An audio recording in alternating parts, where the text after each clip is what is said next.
When I turned 65, I threw a party for the family. No one came. That same day, my daughter-in-law posted photos of everyone on a cruise. I just smiled. When they came back, I handed her a DNA test that made her go pale. I'm glad to have you here. Follow my story until the end and comment the city you're watching from, so I can see how far my story has reached. I spent 3 weeks planning my 65th birthday party, 3 weeks choosing the perfect menu, decorating the dining room with fresh flowers, and calling everyone to confirm they'd be there. I even bought a new dress, navy blue with tiny pearl buttons, the kind Elliot always said made me look elegant. The table was set for 8, place cards written in my best handwriting: Elliot, Meadow, little Tommy, who just turned 7, sweet Emma, who's 5, my sister Ruth, her husband Carl, and of course myself at the head of the table where I could see everyone's faces as we celebrated together. By 6:30, no one had arrived. I checked my phone 3 times, thinking maybe I'd gotten the time wrong, but there it was in my calendar. Birthday dinner, 6 p.m. I'd sent reminders to everyone just 2 days before. At 7 o'clock, I called Elliot, straight to voicemail. Then Meadow's phone. Same thing, same. Ruth didn't answer either, which was strange because she always picks up on the second ring. I stood in my dining room, looking at the untouched plates. The candles I'd lit an hour ago now burned down to stumps. The roast was getting cold in the oven. The chocolate cake I'd spent all morning making sat perfect and uncut on the kitchen counter. Maybe there was traffic. Maybe something came up at the last minute. These things happen, I told myself, even though my chest felt tight and my hands wouldn't stop shaking. By 8 o'clock, I knew they weren't coming. I sat down heavily in my chair, staring at the empty seats around me. This wasn't just lateness. This was something else entirely. The silence in my house felt different. Not peaceful, but hollow, like the house itself was holding its breath. That's when I made the mistake of checking Facebook. There, at the top of my feed, was a photo that made my blood freeze. Meadow, radiant in a flowing white sundress, her arm around Elliot, who was grinning wider than I'd seen in months. Behind them, the deep blue of the ocean stretched endlessly. The caption read, "Living our best life on the Mediterranean. So grateful for this amazing family getaway." I scrolled down. More photos. Tommy and Emma building sandcastles on a pristine beach. Ruth and Carl sharing cocktails at what looked like an elegant ship's bar. Everyone was there. Everyone except me. The timestamp showed the photos were posted just an hour ago. While I was sitting here, waiting for them, they were thousands of miles away, toasting with champagne and laughing at some sunset dinner on a cruise ship. I felt something crack inside my chest. Not break. Crack. Like ice on a lake when the temperature drops too fast. They'd planned this. All of them. Meadow had organized a family vacation that deliberately excluded me, scheduled it for my birthday, and somehow convinced everyone to go along with it. Even Ruth, my own sister, who'd helped me pick out decorations for this party just last week. I stared at that photo until my eyes burned. Meadow's smile looked especially bright, almost triumphant. She was standing exactly where I should have been, at the center of my family, surrounded by the people who were supposed to love me most. My phone buzzed. A text from Elliot. "Sorry, Mom. Forgot to mention we'd be out of town this week. Meadow booked a surprise trip. Happy birthday, though. Forgot to mention." As if a Mediterranean cruise was something you just casually forgot to tell your mother about. As if booking it on my birthday was pure coincidence. I set the phone down carefully, afraid I might throw it against the wall if I held it any longer. The roast was definitely cold now. I walked to the kitchen and turned off the oven, my movements mechanical and strange. I felt like I was watching myself from outside my body, observing this sad woman in her navy blue dress. Cleaning up the dinner no one came to eat. I wrapped the cake in plastic and put it in the refrigerator, blew out what remained of the candles, started loading the good china back into the cabinet, each plate clicking against the others with a sound that seemed too loud in the quiet house. Meadow had won something tonight, though I wasn't entirely sure what game we'd been playing. All I knew was that for the first time in my 65 years, I felt truly invisible. Not just overlooked or forgotten, but erased. As I turned off the dining room lights, I caught my reflection in the dark window, I looked smaller somehow, diminished.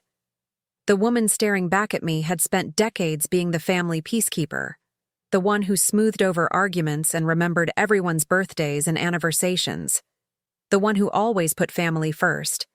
And they'd all chosen to spend my birthday pretending I didn't exist.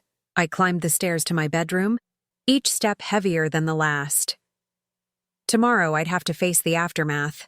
The fake apologies, the excuses about miscommunication, Meadow's sweet voice explaining how the trip was booked months ago and there was nothing they could do. But tonight, I just needed to sit with this pain, to really feel it. Because something told me this wasn't just about a missed birthday party. This was about something much bigger and much more deliberate than I'd ever imagined. I didn't sleep that night. Instead, I lay in bed staring at the ceiling, my mind cycling through every family gathering from the past 5 years. The birthday that wasn't just forgotten, it was deliberately sabotaged.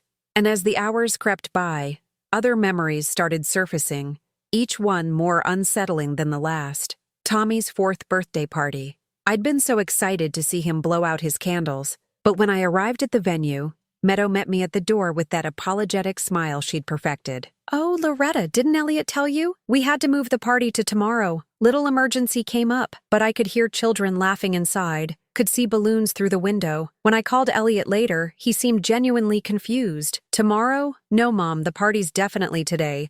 Meadow must have mixed up the dates. Emma's first day of kindergarten. I'd asked Meadow 3 times what time they were dropping her off so I could be there with my camera. "Oh, we're doing it super early," she'd said. "Like 7 a.m. Probably too early for you." When I showed up anyway, the teacher told me Emma had been there since the normal time, 8:30. I'd missed her walking into her classroom, missed her nervous little wave goodbye to Elliot. Last Christmas. Meadow had called me 2 days before, her voice tight with false concern. "Loretta, I hate to do this, but Elliot's been feeling really overwhelmed with work stress. He asked if we could keep Christmas dinner small this year. Just immediate family. I'd spent Christmas alone, reheating leftovers and watching old movies. Later, I found out from Ruth that they'd had a huge celebration. She'd seen the photos on Instagram. 20 people, including Elliot's college friends and several neighbors, everyone except me. Each memory felt like a puzzle piece clicking into place, forming a picture I'd been too blind to see. This wasn't a pattern of miscommunication or innocent scheduling conflicts. This was systematic, calculated. I got up and made coffee as the sun rose, my hands still trembling from exhaustion, and something else. A growing sense of dread. I pulled out my phone and started scrolling through Meadow's social media posts from the past year, really looking at them for the first time. There she was at Tommy's school play, sitting in the front row next to Elliot. I'd asked about that play specifically, and she'd told me it was canceled due to a flu outbreak. There she was at Emma's dance recital, the one Meadow said was just a practice session, nothing special. Photo after photo of family moments I'd been excluded from, each one tagged with captions about precious family memories and "blessed to have these people in my life." The cruelest part was how natural it all looked. Meadow's arm around Elliot, the children clustered close to their parents, everyone smiling like they belonged together, like they were complete without me. I set the phone down and walked to my kitchen window, looking out at the garden I'd planted when Elliot was a boy. He used to help me weed these flower beds, his small hands careful with the delicate stems. When had I lost him? When had he stopped seeing me as essential to his happiness? The answer came with startling clarity, when Meadow entered our lives. Before her, Elliot called me twice a week. We had standing dinner dates every other Sunday. He'd ask my advice about work problems, share stories about his day. He was my son, my friend, my connection to a future I'd helped create. Meadow changed that gradually, so slowly I didn't notice until it was too late. First, the Sunday dinners became monthly. Meadow's been planning these elaborate meals, Elliot explained. She loves having me all to herself on weekends. Then the phone calls dwindled to obligation check-ins on holidays. "Sorry, Mom. Can't talk long. Meadow's got us scheduled pretty tight today." She never said anything directly against me. That would have been too obvious, too easily countered. Instead, she operated in the spaces between words, in the silences that followed her suggestions. Your mom seems tired lately. Maybe we shouldn't burden her with the kids this weekend. I saw your mom at the grocery store yesterday. She looked a little confused about something. Do you think she's doing okay living alone? Subtle implications that I was becoming a burden, a concern, someone who needed managing rather than including. I thought about the way she hugged me at family gatherings, always a beat too long, her hand rubbing my back like I was a fragile elderly relative who needed comforting rather than an equal member of the family.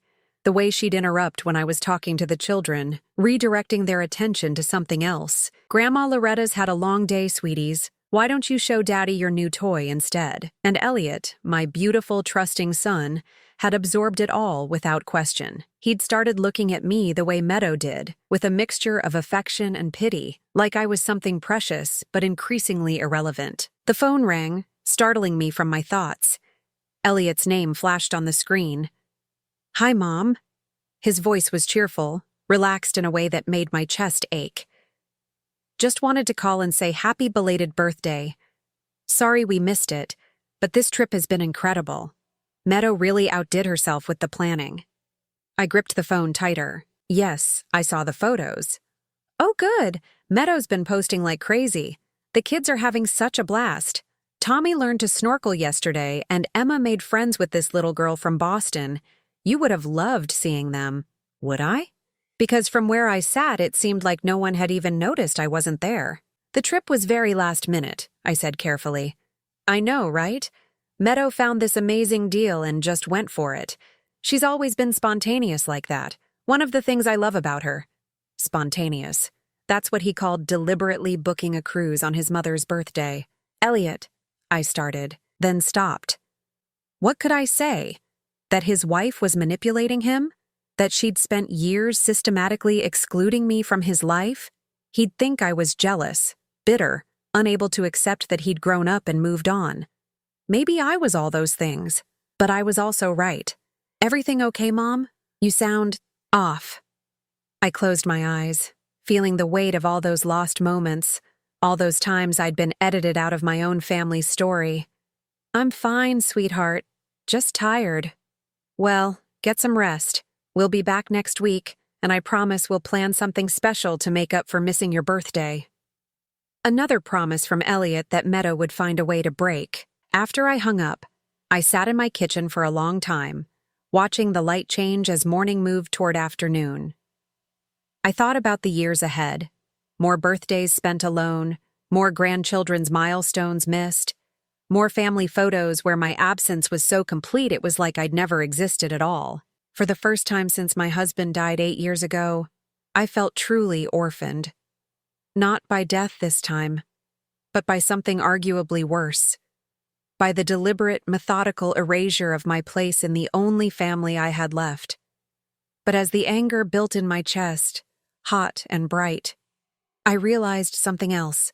I wasn't going to disappear quietly. If Meadow wanted to play games, she'd picked the wrong opponent. I'd raised Elliot when his father left us. I'd worked 2 jobs to put him through college, sacrificed my own dreams to ensure he had every opportunity. I'd earned my place in this family, and I wasn't giving it up without a fight. I just needed to figure out what I was really fighting against. It was Tuesday morning, exactly 1 week after my abandoned birthday party, when the doorbell rang. I was still in my robe, nursing my second cup of coffee and staring at the stack of thank you cards I'd bought for a celebration that never happened. The sound startled me. I wasn't expecting anyone.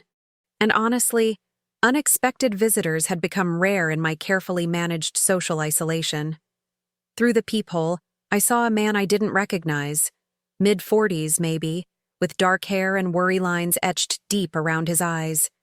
He was well-dressed but rumpled, like he'd been traveling. His hands were shoved deep in his coat pockets, and he kept glancing around nervously as if he wasn't sure he should be there. I almost didn't answer. After the cruise incident, I wasn't in the mood for solicitors or missionaries or whatever this stranger might want. But something about his posture, the way he seemed to be gathering courage just to stand on my porch, made me curious. "Can I help you?" I called through the door. "Mrs. Patterson?" His voice was careful, hesitant. "Loretta Patterson? Elliot's mother?" My chest tightened. How did this stranger know my son's name? Who's asking? He was quiet for a moment, then said something that made my blood run cold. My name is David Chen. I need to talk to you about Meadow. I opened the door slowly, keeping the chain latched. What about Meadow? David Chen looked even more nervous up close. His hands were trembling slightly, and there were dark circles under his eyes like he hadn't slept in days. This is going to sound crazy, Mrs. Patterson, but I think my son might be living in your son's house. The chain felt suddenly heavy in my hands. What are you talking about? Tommy, he said, and the name hit me like a physical blow. The little boy. 7 years old, brown hair, has a scar on his chin from falling off his bike when he was 4. I stared at him, my mind reeling. Tommy did have a scar on his chin. Elliot had told me about the bike accident, how scared they'd all been rushing him to the emergency room. But how would this stranger know that? I think you'd better come in, I said, my voice barely above a whisper. David Chen sat on my couch like he might bolt at any second. I offered him coffee, but he shook his head, his hands clasped so tightly in his lap that his knuckles were white. I don't know where to start, he said. This is going to sound insane. Try me. I've had a very strange week. He took a shaky breath. Meadow and we were together for 2 years. This was before she met your son, before she got married.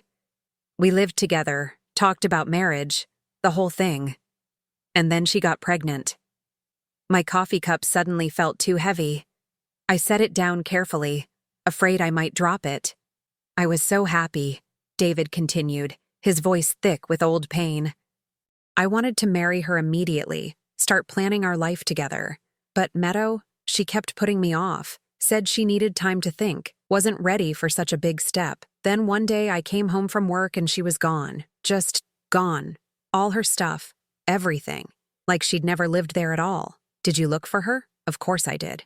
For months, filed a missing person report, hired a private investigator, posted on every social media platform I could think of. Nothing. It was like she'd vanished into thin air. He rubbed his face with both hands. The investigator finally told me to give up, said some people just don't want to be found. I was starting to feel sick. What does this have to do with Tommy? 3 months ago, I was at a conference in Sacramento, just walking around downtown during lunch, and I saw them. Meadow and a little boy who looked exactly like me at that age. Same eyes, same chin, even the same way of tilting his head when he's concentrating. I followed them for 3 blocks, Mrs. Patterson.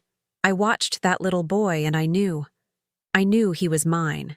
The room felt like it was spinning. You're saying Tommy is your son? I'm saying I think he is. Meadow was about 2 months pregnant when she left me. If she carried the baby to term, he'd be exactly Tommy's age now. David reached into his jacket and pulled out his phone. Look at this. He showed me a photo of himself as a child, maybe 6 or 7 years old.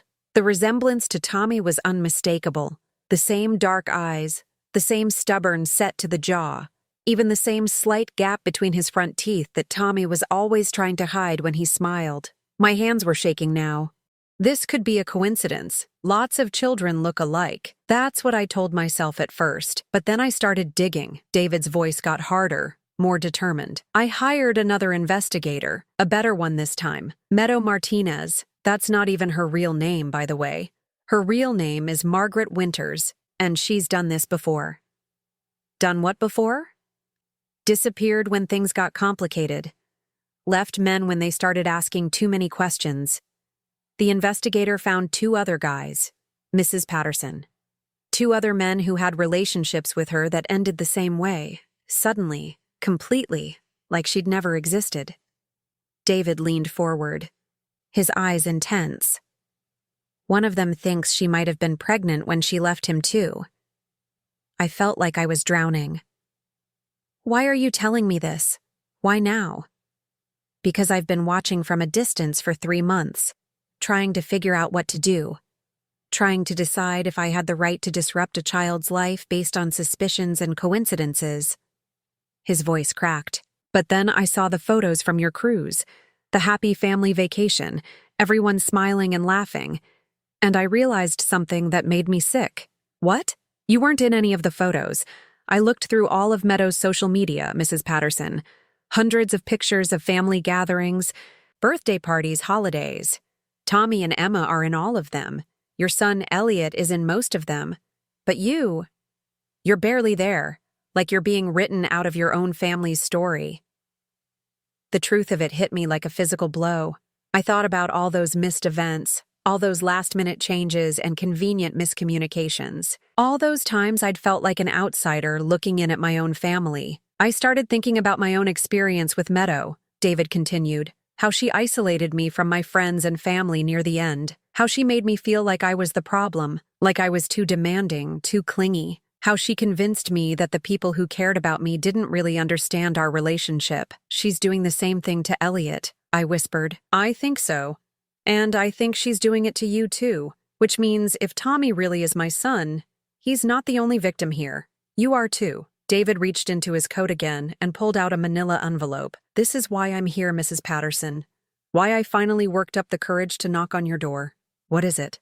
DNA test results. I managed to get a sample of Tommy's hair from the barbershop where Meadow takes him, had it tested against my own DNA. His hands were shaking as he handed me the envelope. I got the results yesterday. I stared at the envelope, afraid to touch it. Inside was information that could destroy my family or save it, and I had no way of knowing which. Before you open that, David said quietly, I need you to know something else. I don't want to take Tommy away from the only father he's ever known. I don't want to traumatize him or disrupt his life. But I can't stand by and watch Meadow manipulate and lie to the people who love him, including you. What are you asking me to do? I'm asking you to help me make sure he's protected. From her. From whatever game she's been playing with all of us. David's voice was steady now, resolved. Because if she's lied about this, Mrs. Patterson, what else has she lied about? And who else is she going to hurt? I looked at the envelope in my hands, feeling the weight of whatever truth was inside. Outside, a car door slammed, and I heard children laughing as they walked past my house. Normal sounds of a normal afternoon in a normal neighborhood where mothers didn't steal children, and grandmothers didn't get erased from family photos. But my life hadn't been normal for a long time. I just hadn't wanted to admit it. Mrs. Patterson? David's voice was gentle now, almost kind. Are you ready to know the truth? I thought about Tommy's sweet face, about the way he used to run to me with his arms outstretched before Meadow started discouraging those displays of affection. I thought about Emma, who barely knew me anymore because I'd been excluded from so much of her life. I thought about Elliot, my son, who'd been slowly poisoned against his own mother. I thought about my empty birthday party and all those family photos where I didn't exist. Yes, I said, and opened the envelope. The DNA results were written in clinical, unforgiving language, 99.7% probability of paternity. The numbers swam before my eyes as I read them again and again, hoping somehow they'd change, hoping this was all an elaborate mistake or cruel joke. Tommy wasn't Elliot's son. My grandson, the little boy I'd watched take his first steps, helped teach to tie his shoes, read bedtime stories to when he was small enough to curl up in my lap. He wasn't my blood at all. And Elliot, my devoted son who'd named Tommy after his own grandfather, had no idea he'd been raising another man's child. I'm sorry, David said quietly. He was still sitting on my couch, watching my face as I processed the information. I know this must be devastating. I set the papers down with hands that wouldn't stop trembling. How long have you known for certain? Since yesterday, but I've suspected for months. He pulled out his phone again and showed me more photos, surveillance pictures he'd obviously taken from a distance. Tommy playing at a park, Tommy walking into a school building, Tommy riding a bike down what looked like my neighborhood street. I've been following them sometimes. I know how that sounds, but I had to be sure. You've been watching my family? I've been watching my son, David corrected, his voice firm but not hostile. And trying to understand what kind of woman could steal a child and build an entire life around that lie. The anger came then, hot and overwhelming. Not at David, he was as much a victim as the rest of us, but at Meadow, at the magnitude of her deception, the cruelty of it. She hadn't just lied about Tommy's parentage, she'd built her entire marriage on that lie, used an innocent child as the foundation for a life she had no right to claim. She trapped Elliot, I said, the words coming out harsh and bitter. She got pregnant with another man's baby and used it to secure a marriage to my son. It looks that way. David's expression was grim. The timeline fits perfectly. She left me when she was about 2 months along, just starting to show. If she moved fast, found someone quickly, she could have convinced him the baby was premature or just small. I thought back to Tommy's birth, how excited Elliot had been when he called to tell me Meadow was in labor. He came 3 weeks early, I remembered. Elliot was worried about complications, but the doctor said everything was fine. Because everything was fine. Tommy wasn't premature. He was exactly on schedule. For my timeline, not Elliot's. The pieces were falling into place with sickening clarity.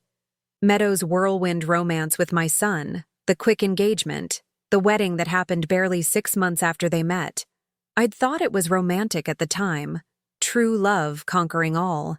Now I realized it was something much more calculated. She needed a father for Tommy before he was born, I said. Someone stable, someone who wouldn't question the timing too closely.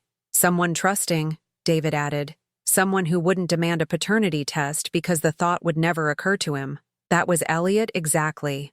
My son had always been honest to a fault, incapable of the kind of deception that would make him suspicious of others. He took people at face value, believed what they told him.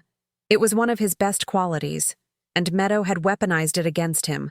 There's more, David said, and something in his tone made my stomach clench. The investigator I hired found out some other things about Meadow. Things that might explain why she's been pushing you out of the picture. What things? David pulled out a folder and handed it to me.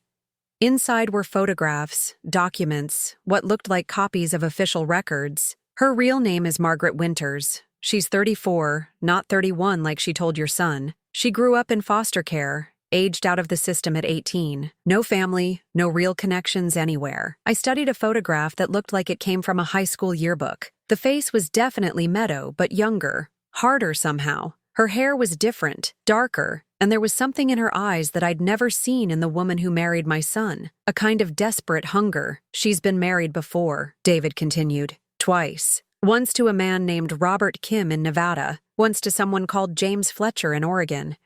Both marriages ended in divorce within 2 years, both times with her getting significant alimony settlements.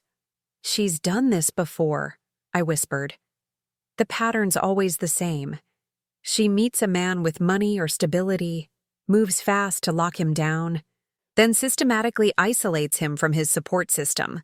Friends, family, anyone who might see through her act or ask uncomfortable questions. I thought about how Elliot's college friends had gradually stopped coming around after he married Meadow, how he'd drifted away from his work colleagues, how he rarely talked about his job anymore except to mention how stressful it was, how he'd become increasingly dependent on Meadow for social connections, for emotional support, for everything. She's been isolating him, I said, and you, because you're the biggest threat to her control.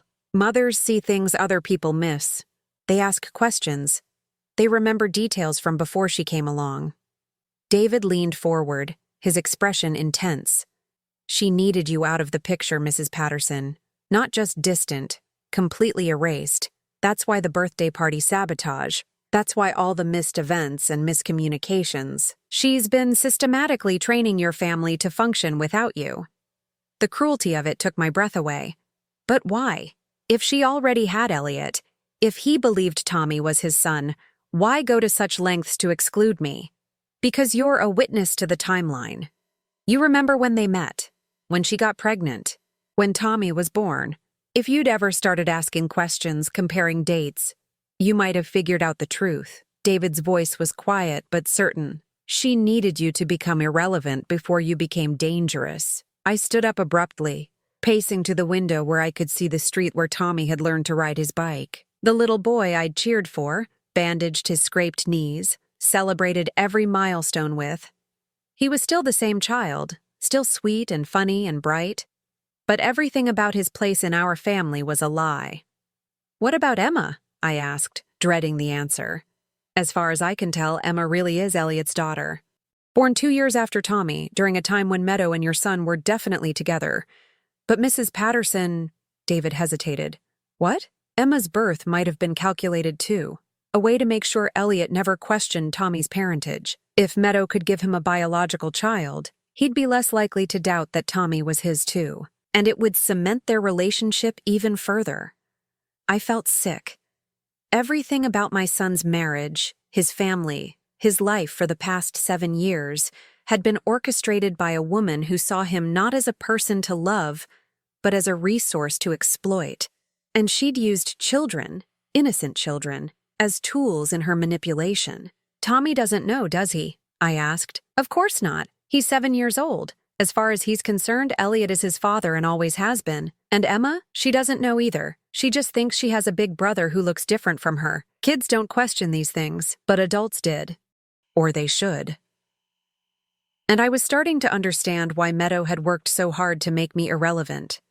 A grandmother who spent time with her grandchildren, who was really present in their lives, might eventually notice that Tommy looked nothing like his supposed father, might start asking questions about family resemblances, about genetic traits that didn't add up. David, I said slowly, why did you decide to tell me this now? You could have just demanded a paternity test, gone through the courts, tried to get custody. Why involve me? He was quiet for a long moment, staring at his hands. Because I realized something when I saw those cruise photos. Meadow isn't just destroying my relationship with my son, she's destroying yours too.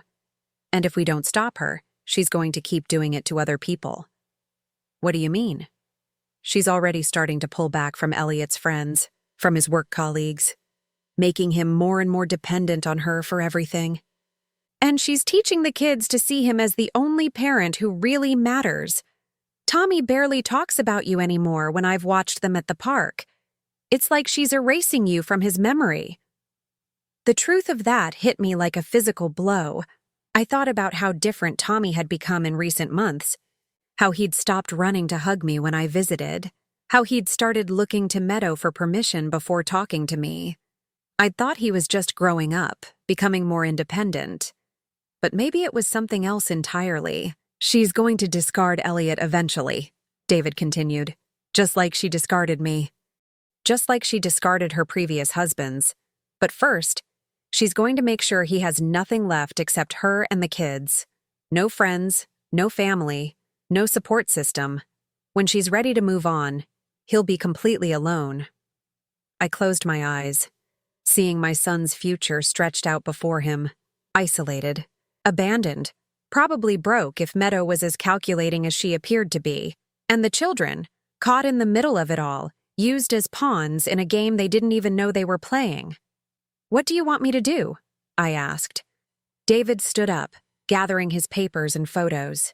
I want you to help me save our family. Both of us. Because that's what we are, Mrs. Patterson.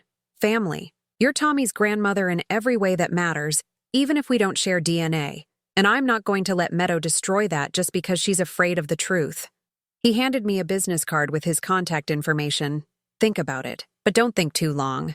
They'll be back from their cruise in a few days, and when they are, Meadow's going to be watching for any sign that you're becoming a problem again. If we're going to act, it has to be soon. After David left, I sat in my living room holding the DNA results and staring at that business card. Outside, the afternoon was fading into evening, and the house felt quieter than ever. But for the first time in months, the silence didn't feel empty.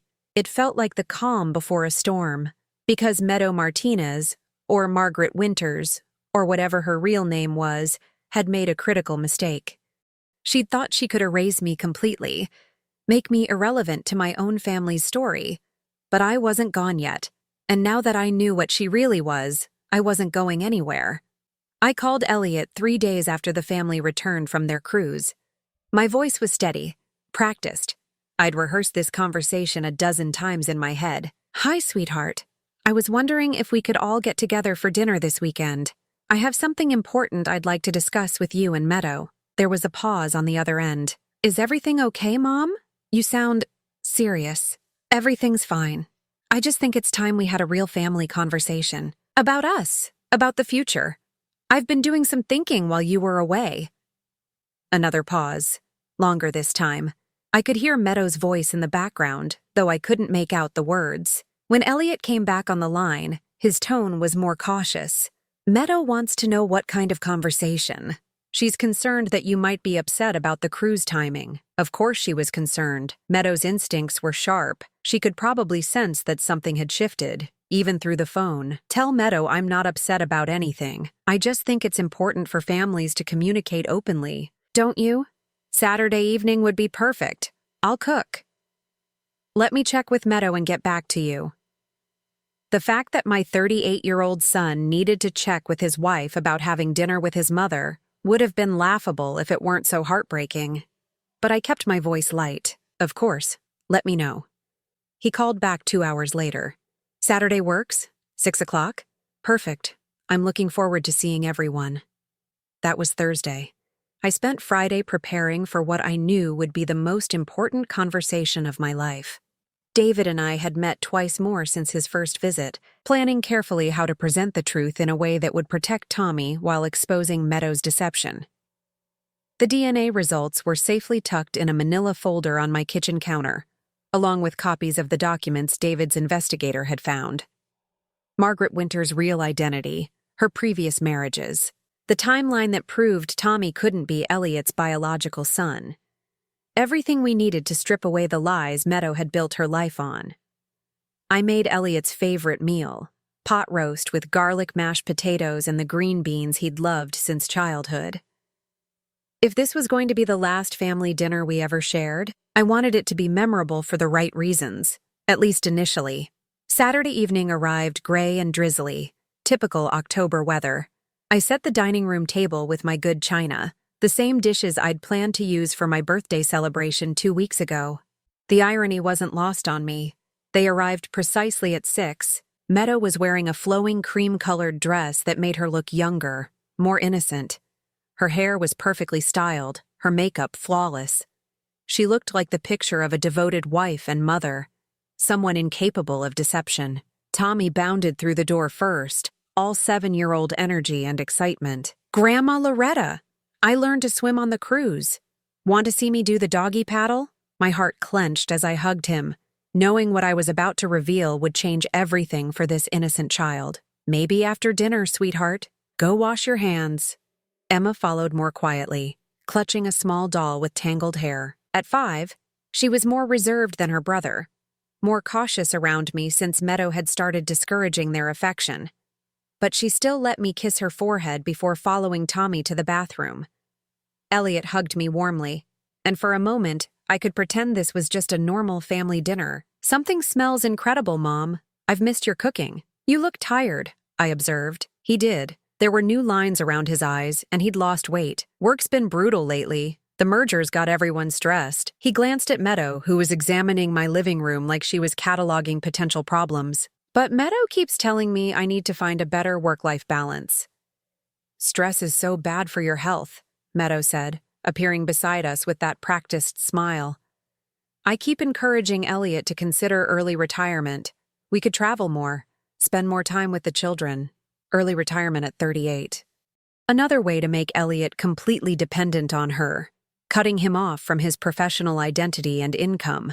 I smiled back pleasantly. How wonderful that you're thinking about the future. That's actually related to what I wanted to discuss tonight. During dinner, I kept the conversation light. The children chattered about their cruise adventures, and Meadow played the perfect mother, cutting Tommy's meat and reminding Emma to use her napkin. She was good at this performance, warm, attentive, completely believable, but I noticed things I'd missed before. How she interrupted when Tommy started telling a story about missing me while they were gone. How she redirected Emma's attention when the little girl asked why I hadn't come on the trip with them. How she subtly managed every interaction, controlling the flow of conversation and affection. After the children finished eating, I suggested they play in the living room while the adults talked. Meadow immediately objected. Oh, they should probably get ready to go soon. Tomorrow's a school day and we like to keep their routine consistent. This won't take long, I said firmly. And I think what I have to share might affect their routine quite a bit. Something flickered across Meadow's face, just for a second, but I caught it. Fear. When the children were settled with their toys in the next room, I returned to the dining room where Elliot and Meadow waited. The manila folder sat on the table beside my coffee cup like a loaded weapon. "So," Elliot said, reaching for Meadow's hand across the table, "what did you want to talk about?" I took a breath, feeling the weight of the moment. I wanted to talk about honesty, about family, about the importance of knowing who we really are. Meadow's smile tightened almost imperceptibly. "That's a little philosophical for dinner conversation." "Is it?" "I don't think so." I picked up the manila folder, feeling both of them tense. "You see, I've learned some interesting things recently. About family history, about genetics, about the importance of medical records and accurate information." "Mom," Elliot said slowly, "what's in the folder?" "The truth." I opened it and pulled out the DNA results, setting them on the table between us. "These are the results of a paternity test for Tommy." The silence that followed was deafening. Elliot stared at the papers like they might burst into flames. Meadow went very still, her face carefully blank. "A paternity test?" Elliot's voice was barely a whisper. "Why would you? How did you?" "The test shows that you are not Tommy's biological father," I said gently. "There's a 99.7% probability that another man is his father, a man named David Chen." Meadow stood up abruptly, her chair scraping against the floor. "This is insane. Loretta, I don't know what kind of sick game you're playing, but—" "Sit down, Margaret." The use of her real name hit like a physical blow. She actually stumbled backward, her face going white. Elliot looked between us, confusion and growing horror warring in his expression. "Margaret? Mom, what's going on?" I pulled out the investigator's report, the marriage certificates, the timeline documentation. Meadow's real name is Margaret Winters. She's been married twice before, and she has a pattern of lying about her identity and her past. She was involved with David Chen before she met you, Elliot. She left him when she was pregnant with his child and came to find a new father for her baby. "That's not true," Meadow said, but her voice was shaking now. "Elliot, don't listen to this. Your mother has obviously had some kind of breakdown. Tommy was born 7 months after you two met," I continued relentlessly. "You thought he was premature, but he wasn't. He was born exactly on schedule for the timeline of Meadow's relationship with David." Elliot picked up the DNA results with hands that were trembling. I watched his face as he read them, watched the color drain from his cheeks as the numbers sank in. This can't be right," he whispered. "David Chen has been looking for his son for 7 years, I said. "He found you 3 months ago and has been watching from a distance, trying to decide what to do. He came to me because he recognized what Meadow was doing to our family, the same isolation tactics she used on him." Meadow was backing toward the doorway now, her perfect composure completely shattered. "Elliot, please, don't let her poison you against me. Think about our life together, our family." "Our family?" Elliot's voice was raw, broken. "Our family that's built on a lie? Our son who isn't actually our son? He is your son in every way that matters. You raised him. You love him, based on a lie." Elliot slammed his hand on the table, making the dishes jump. "Everything, Meadow. Everything has been a lie." From the living room came the sound of children's laughter, innocent and bright. Tommy and Emma, playing their games, unaware that their world was imploding in the next room. "There's more," I said quietly, and pulled out the records of Meadow's previous marriages. "She's done this before. Found men, married them quickly, isolated them from their families, then moved on when it suited her. You're not her first victim, Elliot. You're just the most successful one." Elliot stared at the documents, his breathing shallow and fast. "The cruise," he said suddenly. "Your birthday. That wasn't a coincidence, was it?" Meadow said nothing, but her silence was answer enough. "You planned it deliberately. You made sure Mom would be alone on her birthday while we were all together, having fun without her. You wanted to hurt her. I wanted to protect our family," Meadow started. "From what? From my mother? From the woman who raised me and loved me and would never hurt anyone? From someone who would eventually figure out the truth," I said softly. "That's what this has all been about, Elliot. The missed events, the last-minute changes, the gradual separation from your friends and family. Meadow needed to isolate you completely before you started asking questions she couldn't answer. Elliot looked up at his wife.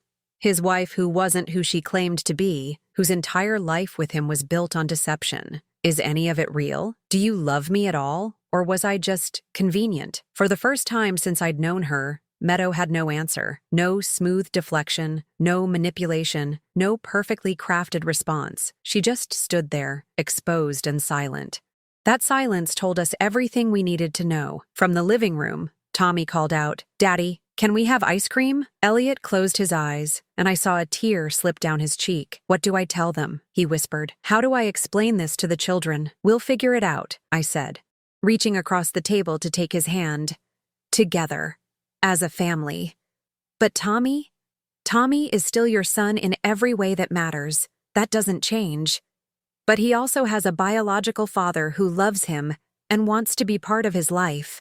And maybe, if we handle this right, that can be a good thing." Meadow turned toward the door, but I called after her, "Margaret." She stopped but didn't turn around. "David isn't going to disappear this time, and neither am I. If you try to run with the children, we'll find you. If you try to manipulate this situation or hurt these kids to protect yourself, we'll stop you. Your days of controlling this family are over." She walked out without another word, leaving behind the sound of children playing and the wreckage of 7 years of lies. But for the first time in months, I didn't feel like I was losing my family. I felt like I was finally getting it back. 6 months later, I was in my kitchen making Sunday dinner when I heard the front door open and Tommy's voice calling out, "Grandma, we brought dessert." "In here, sweetheart," I called back, smiling as I heard the thunder of small feet running toward me. Tommy burst through the kitchen doorway, his arms wrapped around a bakery box that was almost too big for him to carry. Behind him came Emma, more careful with her steps, carrying a small bouquet of daisies. "These are for you," she said shyly, holding out the flowers. "Daddy said yellow is your favorite color." I knelt down to accept the bouquet, pulling her into a hug that she no longer hesitated to return. "They're perfect, sweetheart. Thank you." Elliot appeared in the doorway, looking healthier than he had in years. The weight he'd lost during those final months with Meadow had returned, and the stress lines around his eyes had softened. Behind him stood David, still somewhat tentative in family gatherings, but gradually finding his place in our complicated new dynamic. "Something smells incredible," Elliot said, kissing my cheek. "Is that your famous apple pie?" "Tommy specifically requested it," I said, ruffling the little boy's hair. "Along with mashed potatoes and that chicken recipe you used to love. The one with the herbs?" Tommy's eyes lit up. "Yes, that's my favorite too, just like Daddy's." The easy way he called both Elliot and David Daddy still took some getting used to, but the children had adapted to their expanded family with the resilience that kids possess. Tommy called Elliot Daddy, and David Daddy Dave, while Emma had simply accepted that Tommy had 2 fathers the same way some of her friends had 2 houses. David set a bottle of wine on the counter, still moving carefully in what had been Meadow's domain. "How can I help?" "You can set the table," I said. "The good china is in the dining room cabinet." It had taken months to reach this point. Months of family therapy, careful conversations with the children, and legal proceedings that finally ended with Meadow's voluntary relinquishment of custody in exchange for avoiding prosecution for fraud. She'd disappeared again, just as she had from David's life 7 years ago, but this time she'd left the children behind. The transition hadn't been easy. Tommy had been confused and heartbroken by his mother's sudden absence, despite all her manipulations. Emma had been clingy and anxious, afraid that more people she loved would disappear. There had been tears, tantrums, and sleepless nights for all of us. But there had also been healing. Elliot had moved back into the house he'd shared with Meadow, but everything felt different now. The oppressive atmosphere of secrets and walking on eggshells was gone. David had rented an apartment just 10 minutes away, close enough to be part of daily life, but far enough to give everyone space to adjust. "Grandma," Tommy said, tugging on my apron, "can I tell you a secret?" I knelt down to his level. "Of course you can." He cupped his hands around his mouth and whispered, "I'm glad you found Daddy Dave. Now I have the most daddies of anyone in my class. My heart squeezed with love for this resilient little boy, who'd turned a complicated situation into a source of pride. I'm glad too, sweetheart, and I'm glad Mommy Meadow went away, he added more quietly. She was always mad about something. It broke my heart that a 7-year-old had been so aware of the tension in his household, but it also reassured me that we'd made the right choices. Children knew more than adults gave them credit for, and Tommy had sensed his mother's manipulation, even if he couldn't name it. During dinner, the conversation flowed naturally between the adults, while the children chattered about school and friends. David told us about Tommy's latest soccer game, where he'd scored his first goal. Elliot shared Emma's excitement about starting dance classes. We talked like the family we'd become. Unconventional, maybe, but real in a way that Meadow's carefully orchestrated version had never been. I got a call from my lawyer yesterday, Elliot said as we cleared the dinner plates. The divorce is finally final. How do you feel about that? I asked. He was quiet for a moment, watching Tommy help David load the dishwasher. Relieved mostly, and grateful that it's over without more damage to the kids. Any regrets? About ending the marriage? No. About not seeing the truth sooner. He shrugged. I think I'll always regret that. How much time we lost. How much pain she caused you especially. I squeezed his shoulder. You can't blame yourself for trusting someone you loved. That's not a character flaw, Elliot. That's just being human. David joined us at the counter, drying his hands on a dish towel. Has there been any word from her? Nothing, Elliot said. Her lawyer said she doesn't want any contact with the children. No visitation, no phone calls, nothing. That's probably for the best, I said, though it still amazed me that any mother could walk away so completely from her children. At least this way the kids can heal without worrying about when she might disrupt their lives again. Later, after the children had fallen asleep watching a movie in the living room, the 3 adults sat around my kitchen table with coffee and leftover pie. These had become some of my favorite moments, quiet conversations in the evening light, planning for the future, talking through the challenges of co-parenting in such an unusual situation. I've been thinking about something, David said, stirring sugar into his coffee. About Tommy's last name.